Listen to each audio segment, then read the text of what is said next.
Assalamualaikum ayah bunda, semoga sehat selalu. Kini Ilham dan Randa baru saja sampai di rumah orang tua Randa.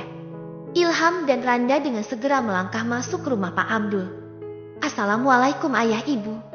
Sapa Randa yang tidak mendapatkan jawaban sama sekali dari kedua orang tuanya. Kok sepi ya deh? Ucap Ilham kepada Randa sembari celingukan melihat keadaan dalam rumah. Randa mengangguk menanggapi ucapan Ilham. Di kebun belakang kali, kita ke sana yuk. Bukan Randa yang mengajak melainkan Ilham. Tanpa berkata Randa melangkah menuju kebun belakang rumah yang diikuti Ilham di belakangnya. Mereka melihat area kebun pun kosong, tidak ada siapapun. Kok tidak ada? Kemana mereka perginya? Gumam Randa yang masih mampu didengar oleh Ilham. Ya sudah, kita tunggu saja. Siapa tahu ada kepentingan di luar sebentar. Jawab Ilham menanggapi gumaman Randa. Randa menganggukkan kepalanya dan melangkah ke dalam rumah kembali. Mereka berdua duduk bersantai di ruang tamu rumah orang tua Randa. Randa yang merasa bosan pun melangkah ke dapur dan membuka kulkas. Dilihatnya ada beberapa camilan yang tersedia di sana. Randa membawa camilan tersebut dan air minumnya. Sembari menunggu orang tua Randa, mereka menikmati camilan yang Randa bawa tadi. Kira-kira ayah dan ibu pergi kemana ya? Jika ayah ke kebun yang jelas ibu hanya berada di rumah. Tapi jika keduanya sama-sama pergi berarti mereka ada kepentingan lainnya. Ucap Randa di sela-sela mengunyah makanannya. Ilham yang mendengar ucapan Randa pun ikut berpikir. Memang benar apa yang diucapkan oleh Randa. Selama dia menikahi Randa, setiap dia mendatangi rumah mertuanya, jika sang ayah tidak ada maka ibu pasti ada. Tapi kini, kenapa dua-duanya tidak ada kemana mereka perginya? Mungkin memang ada kepentingan yang mengharuskan mereka berdua pergi sayang. Sabar saja, kita tunggu dahulu. Jawab Ilham menimpali ucapan sang istri. Kini sudah tidak ada lagi percakapan di antara mereka. Mereka menunggu orang tua Randa sembari makan camilan dan menonton TV. Tok, tok, tok. Assalamualaikum. Sapa Pak Abdul yang baru saja memasuki rumah bersama Bu Yati dan membawa beberapa kantong plastik. Waalaikumsalam. Jawab Randa dan Ilham bersamaan. Kalian sudah ada di sini? Sudah lama menunggu. Tanya Pak Abdul yang diangguki oleh Randa. Ayah dan ibu dari mana? Aku kemari rumah kosong, tidak ada orang. Ucap Randa. Pak Abdul memberitahu apa yang dia bawa. Oh, ini ibumu bilang katanya keperluan dapur habis. Jadi tadi minta tolong untuk menemani belanja. Jawab Pak Abdul yang diangguki oleh Randa. Sebentar ibu bawa belanjaan ke dapur. Kalian duduk saja, nanti sekalian ibu buat minuman. Ucap Bu Yati sembari pamit melenggang ke dapur. Tidak perlu membuat minum Bu. Ini ada air putih sama camilan saja, sudah cukup kok. Jawab Ilham dengan sopan. Bu Yati menoleh ke arah minuman dan camilan yang dimakan oleh anak dan menantunya tadi lalu mengangguk dan segera melangkah pergi ke arah dapur. Sebenarnya Bu Yati bukan tidak menyukai Ilham. Tapi dia sudah tahu betul bagaimana seluk-beluk keluarga Ilham sebelum Ilham dan Randa menikah. Jadi dia tidak begitu respect dengan menantu satu-satunya itu. Ilham sebenarnya merasakan sikap Bu Yati yang seperti tidak menyukai dirinya. Sedari awal Ilham kenal dengan Randa pun, Bu Yati hanya bersikap seadanya. Tidak begitu senang dan tidak begitu antusias. Sebenarnya aku memiliki salah apa dengan Ibu Randa? Kenapa Bu Yati begitu seperti tidak menyukaiku? Apa dia tahu rencanaku dan ibu? Tapi tidak mungkin jika dia tahu. Tidak mungkin juga kan ibu bercerita tentang rencananya untuk menghasut Randa meminta beberapa kebun. Lagian aku memintanya kebun malah diberi pabrik, salahkan saja Pak Abdul. Hehehe. Batin Ilham dalam hati sembari melihat kepergian Bu Yati. Tok, tok, tok. Masuk. Ucap Nia yang mendengar suara ketukan pintu di kamarnya. Nia membuka pintu kamar Nia. Dia melangkah memasuki kamar sang kakak. Nia mengerutkan keningnya dengan tatapan penuh tanda tanya. Kenapa? Tumben datang ke kamar kakak? Biasanya menunggu kakak keluar. Ucap Nia yang bingung dengan kehadiran Nio. Nio belum menanggapi pertanyaan sang kakak. Dia berjalan mendekati sang kakak yang sedang duduk di sofa kamarnya. Kak, jika aku menceritakan semuanya, kakak janji jangan cerita terlebih dahulu dengan ayah. Ucap Nio yang bingung ingin memulai percakapan mereka. Nia kebingungan dengan apa yang diucapkan oleh sang adik. Lalu dia berusaha mengangguk dengan pelan. Kak, masalah di kantor. Aku, Kak Chandra dan kedua temanku sudah menemukan siapa orang yang menjadi dalang di balik semuanya. Ucap Nio yang membuat Nia penasaran. Oh iya, siapa? Kamu benar sudah mencari identitas orang tersebut, tidak menuduhnya kan? Ucap Nia menimpali pertanyaan-pertanyaan kepada Nio.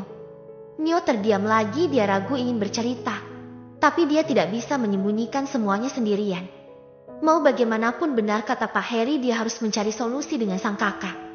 Nio, panggil Nia saat dia tidak mendapatkan respon dari Nio.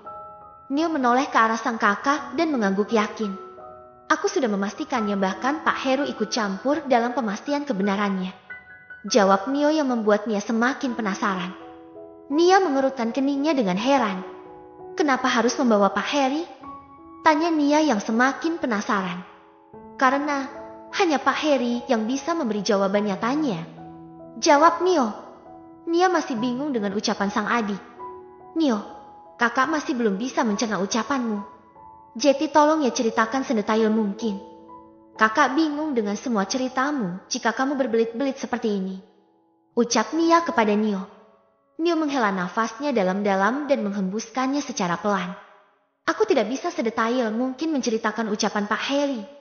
Intinya dalang yang membuat masalah di perusahaan kita itu adalah orang terdekat ayah, dan itu adalah Om Hamdi, adik kandung kesayangan ayah. Ucapan Nio mampu membuat Nia terdiam kaget. Nia sudah tidak bisa berkata-kata. Dia tidak percaya bahwa yang melakukan hal ini Om Hamdi, yang dia kenal sangat baik. Kakak tidak percaya kan? Sama aku awalnya juga seperti itu. Makanya aku putuskan untuk bertanya selengkapnya kepada Pak Heri.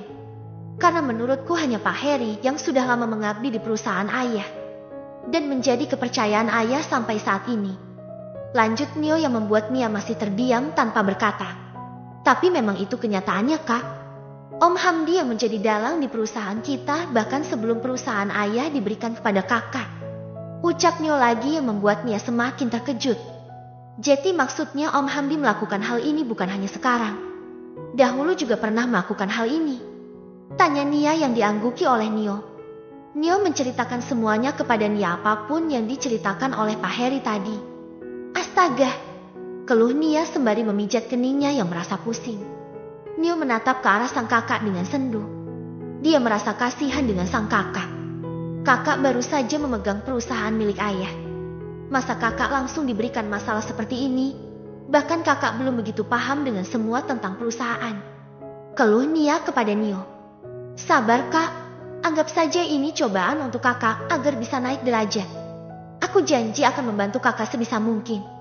Jawab Nio menyemangati Nia. Nia hanya mengangguk pasrah dengan keadaan yang terjadi. Lalu apa yang akan kita lakukan? Tanya Nia kepada Nio. Seperti yang dikatakan oleh Pak Heri, kita tanyakan tentang dokumen rahasia perusahaan terlebih dahulu kepada ayah. Dan memintanya lalu kita berikan kepada Pak Heri. Jawab Nio yang diangguki oleh Nia. Mereka memikirkan rencana bagaimana caranya berbicara dengan sang ayah nanti. Ketika makan malam bersama, Nia dan Nio dibuat gugup karena niat mereka yang ingin membicarakan hal ini kepada sang ayah. Dilihat dari Nia dan Nio yang saling melempar tatapan kode untuk siapa yang dahulu memulai berkata kepada sang ayah. Nia bahkan Nio menggeleng, tidak ada yang ingin memulainya. Kalian kenapa sih? Tanya Budinar yang terlihat heran dengan tingkah kedua anaknya tersebut. Nia dan Nio menggelengkan kepalanya bersamaan yang semakin membuat kedua orang tuanya kebingungan. Ada apa? Apa ada yang ingin kalian tanyakan? Ucap Pak Rama yang membuat keduanya terdiam dengan rasa gugup. Nia, kenapa nak? Tanya Pak Rama yang merasa dia diabaikan oleh sang anak. Nia dengan gugup mencoba memberanikan diri untuk berbicara. Dia menggigit bibir bawahnya dengan gugup yang sebelumnya tidak pernah dia rasakan. Nia, sekali lagi ayah bertanya kenapa? Tanya Pak Rama lagi dengan lebih tegas. Nia memejamkan matanya saat sang ayah sudah bertanya dengan tegas. Lebih baik kita makan saja dahulu ya. Nanti kita bicarakan setelah makan malam selesai. Timpal Nio yang merasa kasihan terhadap sang kakak. Nia menghela nafas dengan lega karena Nio menyelamatkan dirinya untuk sementara. Oke, kita selesaikan makan malam terlebih dahulu. Setelah itu kalian ucapkan apa yang terjadi dengan kalian. Terutama kamu Nia, sebagai kakak kamu harus berani. Ucap Pak Rama yang diangguki terpaksa oleh Nia. Kini mereka sedang menikmati makan malamnya dengan diam tanpa bersuara.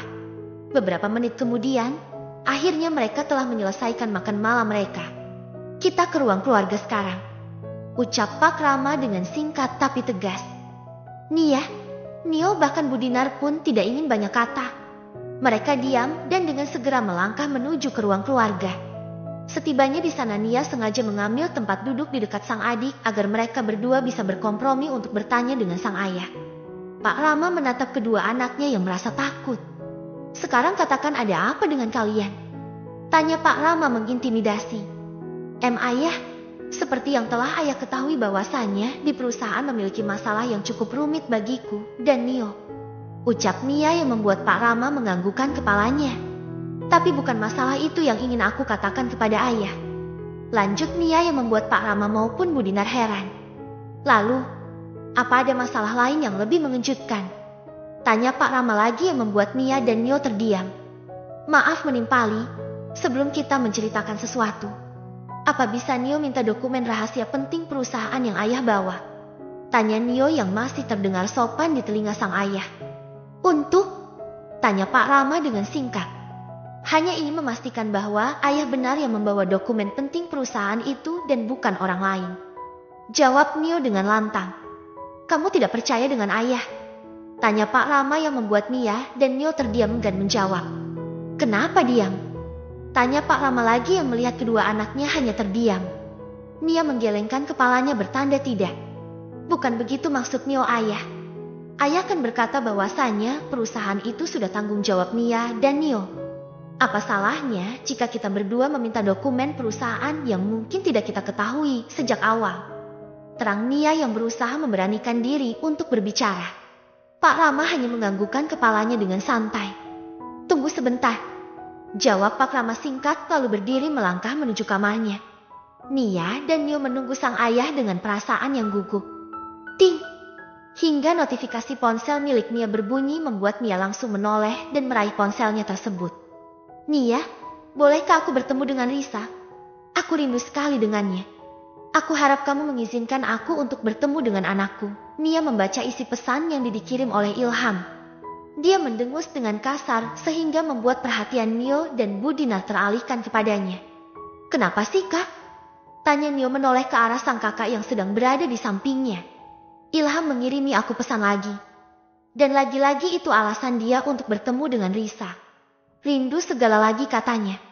Jawab Nia dengan malas yang membuat Nio dan Bu Dinar keheranan. Memang begitulah resikonya ketika cerai dan mempunyai anak. Aku pun tidak menyalahkan Ilham atas dasar hal itu. Karena mau bagaimanapun juga, Risa masih menjadi darah daging Ilham. Ucap Nio yang membuat Bu Dinar mengangguk. Berapa kali Ilham meminta ingin bertemu dengan Risa? Tanya Nio kepada Nia. Sudah ada beberapa kali ini sih. Tidak kuhitung berapa jumlahnya. Jawab Nia dengan apa adanya. Sudah kakak coba untuk menemukan mereka berdua? Tanya Nio lagi yang membuat Nia menganggukkan kepalanya. Sudah, saat itu aku berhasil membujuk Risa. Besoknya aku ajak bunda untuk menemaniku menemui Ilham dengan Risa. Awalnya biasa saja hingga ternyata hal itu membuat Risa semakin kecewa dengan Ilham. Jawab Nia sedikit menceritakan tentang pertemuan dirinya dengan Ilham yang rindu kepada Risa. Ada apa ini? Seperti serius sekali. Ucap Pak Rama yang tiba-tiba saja datang dan membawa tumpukan dokumen perusahaan. Nia bercerita jika Ilham mengirimi pesan ingin bertemu dengan Risa lagi. Kini Bu Dinar yang menjawabnya. Pak Rama menghela nafasnya. Ternyata sang putri tidak benar-benar lepas dari Ilham. Dia lupa jika di antara Ilham dan Nia masih ada Risa yang sama-sama ingin mereka perjuangkan. Kita bahas yang mana dahulu? Tentang perusahaan atau tentang Ilham? Tanya Pak Rama yang membuat Nia dan Nio kompak memilih tentang perusahaan. Pak Rama mengangguk lalu menyerahkan dokumen yang dia bawa. Kalian bertemulah dengan Pak Heri. Selain ayah yang mengetahui seluk-beluk perusahaan kita, Pak Heri juga termasuk. Dan sebenarnya ada satu orang lagi. Ucap Pak Rama dengan suara yang semakin lirih. Nio dan Nia menoleh bersamaan. Om Hamdi. Ucap Nio yang membuat Pak Rama menatap ke arah Nio dengan tanda tanya. Pak Rama mengangguk dengan heran. Dia pikir dari mana anaknya tahu bahwa adiknya juga menjadi peran dalam perusahaan itu. Aku dan Kak Nia tahu bahwa Om Hamdi juga ikut serta dalam perusahaan tersebut. Karena memang akar permasalahan kita itu berada di beliau. Jawaban Nio membuat Pak Rama semakin terkejut. Pak Rama terdiam dan berpikir dengan sejenak. Pak Rama tersenyum tipis menanggapi ucapan sang putra. Dia kembali berulah lagi. Tanya Pak Rama yang membuat Nio menganggukkan kepalanya. Pak Heri yang menceritakan semuanya. Tanya Pak Rama yang kini tidak ditanggapi oleh Nio dan membuat Pak Rama tersenyum tipis lagi. Kalian pasti tahu kan bahwa ayah sangat menyayangi Om Hamdi? Tanya Pak Rama kepada Nia dan Nio serta Bu Dinar yang sedari tadi hanya diam saja. Ayah hanya tidak menyangka saja dengan apa yang dilakukan oleh Om Hamdi. Pasti kalian menduga ayah tidak akan percaya dengan ini semua. Dan ayah tidak bisa menampik hal itu. Sisi lain ayah memang tidak percaya jika ayah belum mengetahui bukti yang akurat. Tetapi satu sisi ayah pernah mengalami hal yang sama seperti kalian. Lanjut Pak Dinar. Kenapa bisa ayah sebegitu sayangnya dengan Om Hamdi hingga ayah sangat mudah memaafkannya dahulu? Tanya Nio kepada sang ayah. Ayah anak pertama di keluarga ayah. Ibu ayah meninggal saat melahirkan Om Hamdi waktu itu. Om Hamdi yang sudah terlahir ke dunia, dia harus menerima kebencian dari ayahnya ayah. Kakek kalian membenci Om Hamdi karena dipikirnya nenek kalian pergi karena Om Hamdi. Padahal itu semua keinginan nenek kalian untuk melahirkan Om Hamdi walaupun sudah mengetahui resikonya. Om Hamdi tidak pernah mendapatkan kasih sayang orang tua walaupun dia masih memiliki ayah. Hingga akhirnya ayah yang merasa kasihan dengan Om Hamdi berusaha untuk membuat Om Hamdi merasakan hidup yang sempurna. Ayah siap melakukan apapun untuk Om Hamdi. Tapi ternyata cara ayah mendidik Om Hamdi sangat salah. Memanjakan dirinya itu keputusan yang sangat keliru yang sempat ayah ambil. Setiap ucapan Om Hamdi ayah turutin. Tapi balasan Om Hamdi ya seperti itulah. Cerita Pak Rama dengan nada sendu. Jika seandainya masalah itu tidak terjadi, kemungkinan besar perusahaan akan ayah berikan setengah kepadanya. Tapi melihat tingkah Om Hamdi yang seenaknya dan nekat akhirnya ayah urungkan niat ayah untuk memberinya saham perusahaan. Lanjut Pak Rama yang kini membuat Nio dan Nia sedikit mengerti. Sekarang ayah mohon kepada kalian. Jika memang itulah Om Hamdi lagi, tolong selesaikan masalah ini. Entah kalian akan membawa ke ranah hukum atau tidak ayah serahkan ke kalian. Ucap Pak Rama sembari berdiri dan melangkah pergi meninggalkan ketiga orang yang dia cintai itu.